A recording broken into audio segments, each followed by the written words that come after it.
Imagine you are standing on a beach in the year 1883. The tropical sun is warm on your back. The waves are gently lapping at your feet, and life feels predictable. Suddenly, the horizon doesn't just shake, it disappears. A sound so loud it can be heard 3,000 miles away tears through the atmosphere.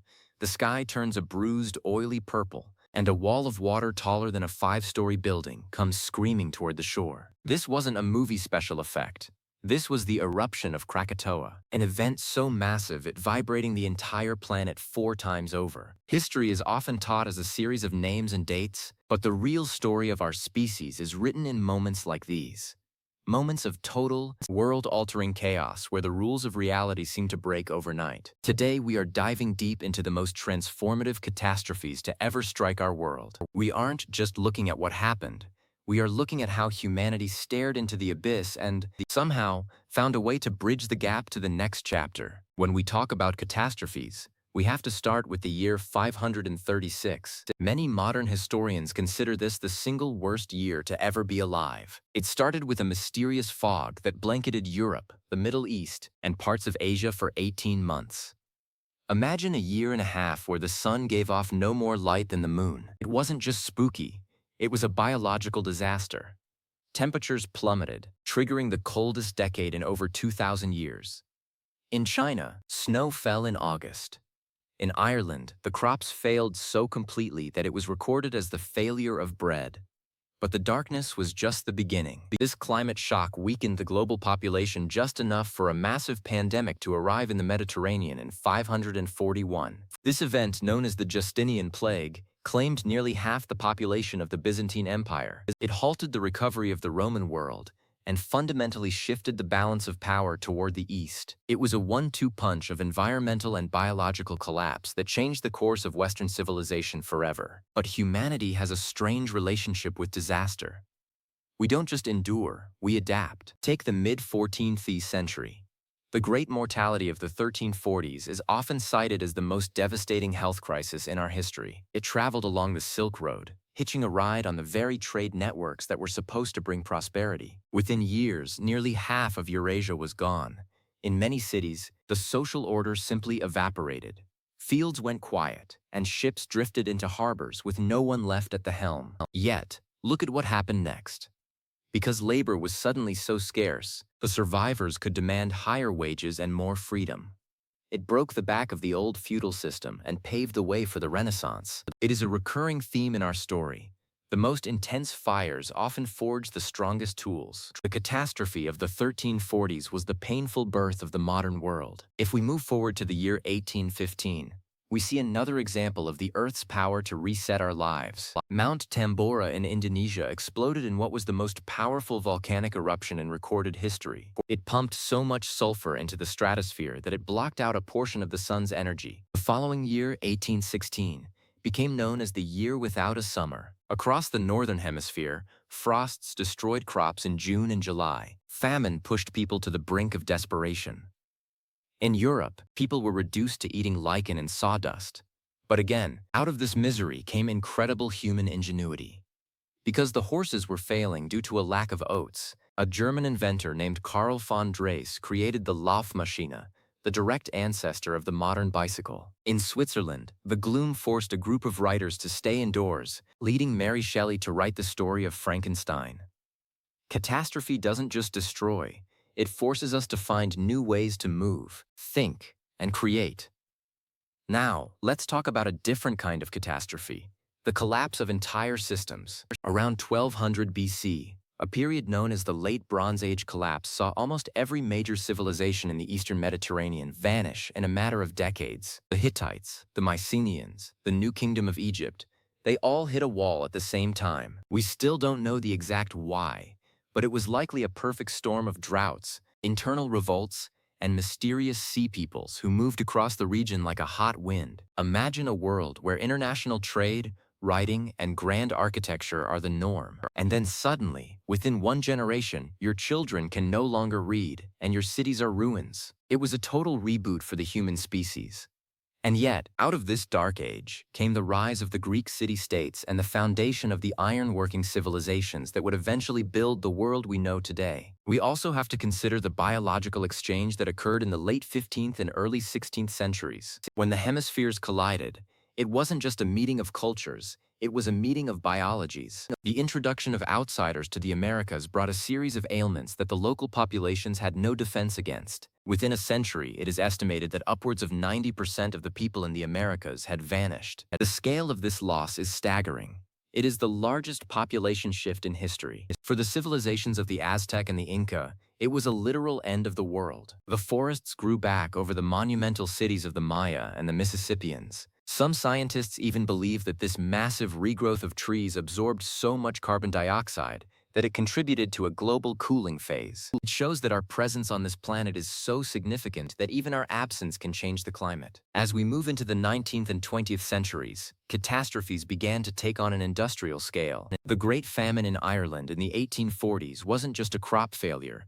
It was a failure of a rigid political system. 1 million people disappeared and another million emigrated, forever changing the demographic of North America. Then, in 1918, a global respiratory illness emerged just as a massive world conflict was ending. It didn't care about borders or who had won the war. It took more people in a year than the entire 4 years of fighting had. Imagine the irony of surviving the front lines only to find that your hometown was no longer safe. This event led to a total rethink of how we handle public health, eventually creating the international networks we use to monitor our safety today. But let's talk about the psychological resilience required to survive these moments. Imagine being a person in the mid-17th century during the Little Ice Age. You see the Thames River in London freeze over so thick that people build temporary cities of tents on the ice. While that sounds charming, it meant the food supplies were cut off and the heat was non-existent. And yet, people held frost fairs.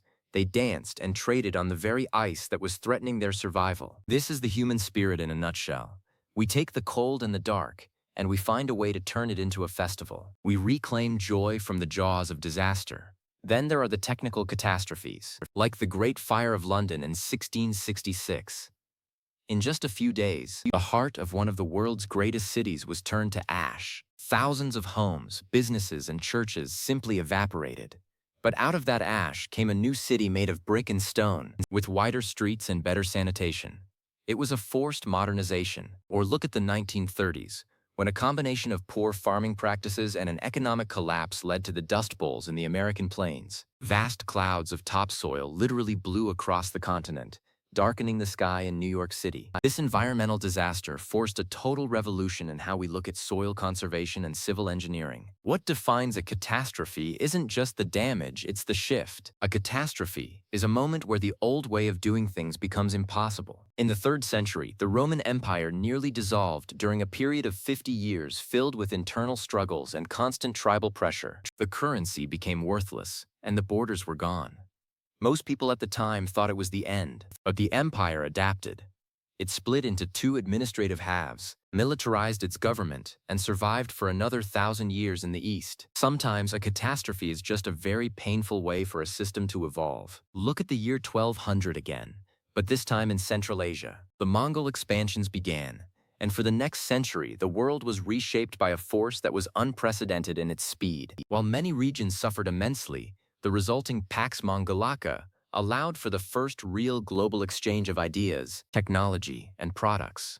It linked the East and the West in a way that had never happened before. It was a terrifyingly efficient reorganization of the human map. Without this period of intense friction, the age of global exploration centuries later might never have happened. We often think of catastrophes as being fast: a volcano, an earthquake, a fire.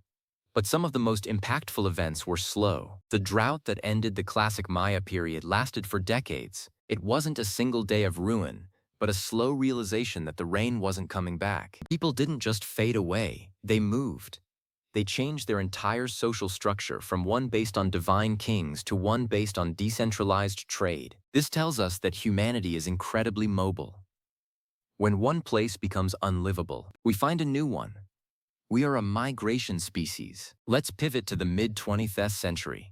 The environmental and humanitarian crises of the 1940s were of a scale that the world had never seen. Beyond the fighting, the The sheer displacement of tens of millions of people meant that the world had to invent the very concept of humanitarian aid on a global scale. We created bodies like the United Nations and the World Health Organization specifically because we realized that the scale of our own potential for disaster had outgrown individual nations. We had to start thinking as a species rather than a collection of tribes. Why do we find these stories so fascinating? Is it just a morbid interest? No, it's because catastrophe provides the ultimate what-if scenario. It reveals the cracks in our foundation. In the 1890s, when a pandemic hit Hong Kong and spread globally, it revealed that the world was now so connected that a problem in one port was a problem for everyone. This led to the first international health regulations. We study catastrophe to see what broke, so we don't build it that way again. Think about the sheer randomness of it. In 1883, Krakatoa didn't just change the weather, it changed the art world. The vivid blood-red sunsets caused by the volcanic ash in the atmosphere are thought to have inspired the sky in Edvard Munch's The Scream. It is fascinating how a geological event 5,000 miles away can manifest in a piece of art that defines human anxiety for a century. We are connected to the Earth in ways we don't always realize. But what about the catastrophes that were avoided? During the Cold War, the world came terrifyingly close to a final conflict on several occasions. The fact that we are here to talk about it is a testament to the fact that, even in our moments of highest tension, there is often a voice of reason that prevails. These near misses are just as important to history as the events that actually happened. They show us that we has the agency to prevent our own ruin. The Great Famine of 1315 to 1317 in Europe is another slow-motion disaster that often gets overlooked. For 2 years, the rain simply didn't stop. The ground was too wet to plant, and the wood was too wet to burn. It was a period of absolute misery that weakened the population just enough for the events of the 1340s to be so devastating. It shows that disasters often come in clusters. A society that is already stressed by one thing, like a change in climate, is much more vulnerable to the next thing. This is a lesson in resilience. We need to build systems that have buffers, so one bad year doesn't lead to a total collapse. If we look at the 17th century again, we see the disaster of the general crisis. From the 1610s through the 1680s, the globe experienced a significant drop in temperature. In China, this led to the collapse of the Ming dynasty. In Europe, it led to the 30 Years' War. Across the world, it led to peasant revolts and social upheavals. It was a time of near-constant friction, and yet this same era saw the rise of modern science. While the world was seemingly falling apart, people like Galileo, Newton, and Descartes were figuring out how it actually worked. When our external world becomes chaotic, we often turn to logic and observation to find a sense of order. Catastrophe also has a way of leveling the playing field. In 1348, it didn't matter if you were a king or a gardener. The biological threat was the same. This led to a massive shift in how people viewed authority. If the leaders couldn't protect you from an invisible force, what was their purpose? This questioning of the status quo is the engine of social progress. Every major disaster is followed by a period of intense questioning and, usually, a demand for more rights and more transparency. Let's consider the scale of the Earth's history. Around 74,000 years ago, a supervolcano called Toba erupted in Sumatra. It was so massive it triggered a 1,000-year cooling period. Some scientists suggest it nearly brought our species to a complete halt, reducing the human population to just a few thousand individuals. If this is true, every single person on Earth today is descended from that small group of survivors. We are all, by definition, the children of a catastrophe. Resilience isn't just a trait we have. It is our origin story. In the mid-3 RD century, the Roman Empire was suffering from a triple threat: internal civil struggles, foreign pressures, and a massive pandemic. The economy was so broken that people reverted to bartering. And yet, this era of chaos also saw the rise of new ideas and a total restructuring of the military that allowed the empire to persist for centuries more. It shows that even a failed state has the capacity to reorganize and return stronger. The 1930s Dust Bowl wasn't just a loss of topsoil. It was a loss of the American dream for thousands of families. But it led to the creation of the Civilian Conservation Corps and a massive overhaul of how we manage water and land. We learned from the dust. We learned that we cannot just take from the earth without giving back. This was one of the first major environmental wake-up calls in the modern age. When we look back at the 1883 eruption of Krakatoa, we see the first time a disaster was experienced in real time by a global audience. Because of the newly installed telegraph cables, people in London and New York knew about the eruption within hours. It was the birth of the global news cycle. For the first time, people felt a connection to a tragedy half a world away. This created a new kind of human empathy, a realization that we are all on this fragile rock together. So why do we study these catastrophic events? Because they are the ultimate teachers. They teach us that our systems are fragile, but our spirit is not. They teach us that out of the greatest silence, a new song always begins. From the ash-shrouded skies of 536, to the industrial-scale struggles of the 20th century, we have proven that we are capable of rebuilding, rethinking, and recovering. Every catastrophe leaves a mark. Sometimes it's a scar on the landscape, like a crater or a ruined city. Sometimes it's a mark on our culture, like a different way of governing or a new piece of art. But the most important mark is the one on our collective memory. We remember these events because they remind us of what we are capable of enduring. They remind us that the end of the world has happened many times before, and yet the sun always rises the next day. Think about the year 1945. It was the end of the most destructive period in human history. The world was literally in pieces. But that was the year we decided that never again would be our guiding principle. We created international law. We began the rebuilding of continents, and we saw a surge in technological progress that has lasted to this day. We took the most catastrophic event we had ever created and used it as a reason to be better. The story of humanity isn't a straight line of progress. It's a jagged line of peaks and valleys. The valleys are the catastrophes, the moments where everything went wrong, but the peaks are the recoveries, the moments where we climbed out of the mud and built something new. We are a species of survivors. We are the architects of the after. As we look at the challenges of the future, it's easy to feel overwhelmed. But then you remember the people of 536 stepping out into a world without a sun. You remember the survivors of the 1340s rebuilding a continent. You remember the writers of 1816 creating monsters while the world froze outside. If they could bridge the gap, so can we. History is our manual for survival. It tells us that no matter how loud the volcano, no matter how deep the fog, and no matter how broken the world, we has the capacity to fix it. We are not just subjects of history, we are the pilots of it. Every catastrophe is an opportunity for a course correction. And as long as we keep learning from the moments the world broke, we will keep getting better at putting it back together. Catastrophe is the ultimate test of our resilience. It forces us to ask, what really matters? In 1666, it was about rebuilding as a community. In 1918, it was about caring for our health. In the 250s, it was about maintaining our sense of law. These answers are the pillars of our civilization.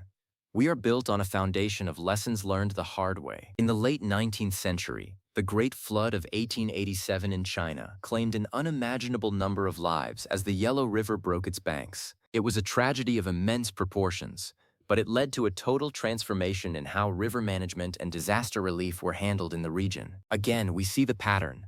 The earth strikes, we suffer, and then we learn how to protect the next generation. Even in the most ancient stories, like the Epic of Gilgamesh, or the various flood myths found in almost every culture, we see the memory of catastrophe. These stories aren't just myths. They are the echoes of real events that were so impactful they were passed down for thousands of years. They are a warning and a source of hope. They say the world broke once, but we made it through. If you look at the year 1500, the world was on the verge of a total transformation. The arrival of outsiders in the Americas was about to happen. The printing press was about to change how information moved, and the old empires were shifting. It was a time of immense uncertainty. For those living through it, it felt like a series of collapses. But in hindsight, it was the preparation for a global age. We have mentioned the year without a summer, but we haven't mentioned the sheer beauty that came out of it. The volcanic ash created sunsets so vivid that they were recorded in thousands of diaries. It reminds us that even in the middle of a global catastrophe, there is a sense of wonder. The world is a powerful, unpredictable place, and being a part of it is the greatest adventure we have. The 1930s economic collapse was a catastrophe of our own making. It wasn't a volcano, it was a failure of imagination and regulation. But look at the result. It led to the modern social safety net. It led to the idea that the economy should serve the people, not just the other way around. We used a disaster to find our humanity. Catastrophe also forces us to innovate. During the 1340s, because there were fewer people to do the work, we had to start using water wheels and windmills more efficiently. During the 1940s, the need for rapid communication led to the development of the first computers. We are a species that does its best work when the pressure is at its highest. In 1859, a massive solar storm known as the Carrington Event hit the Earth. It caused auroras so bright they woke up gold miners in the Rockies, who thought it was morning. It fried the telegraph systems around the world. At the time, it was a nuisance. If it happened today, it would be a total catastrophe for our digital world. This reminds us that we are still vulnerable to the rhythms of the universe. But just like every other challenge, we are already working on how to protect ourselves from it. Every one of these events is a chapter in the great book of human resilience. From the Toba eruption that almost wiped us out to the global challenges of today, we have a 100% track record of moving forward. The most catastrophic events in our history were not endings. They were simply the moments where the old world ended and the new one had to begin. We are the product of every disaster our ancestors survived. We carry their strength, their flexibility, and their ability to hope in our DNA. We are the survivors of the fog of 536 and the fires of 1666. And no matter what the next chapter holds, we have the history to know that we can handle it. As we look at the timeline of our species, the catastrophes are the points where the line changes direction. They are the moments of growth, of pain, and ultimately, of progress. They are the tests that we have passed, and they are the reminders that we are part of something much bigger than ourselves. The Earth is a dynamic, changing home, and being its inhabitants means being ready for anything. The story of human history is a story of recovery. It is a story of the morning after the storm. It is a story of the first crop that grows in the volcanic soil. It is a story of the new city built on the ruins of the old. Every catastrophe is just the setup for the next great act of human ingenuity. So, next time you feel like the world is in a bad place, remember the long view. Remember that our history is not defined by our collapses, but by our recoveries. The catastrophes were just the moments where we found out what we were truly made of. And every single time, we found out that we were made of something stronger than the darkness, more persistent than any illness, and more creative than any disaster. We are a species of builders, thinkers, and survivors, and we are just getting started. History is the record of how we survived the end of the world, over and over again. And that is why we study it. Not to be afraid of the future, but to be confident in our ability to shape it. The catastrophes of the past are our guide for the challenges of tomorrow. And as long as we keep turning the page, the story of humanity will continue to be a story of triumph.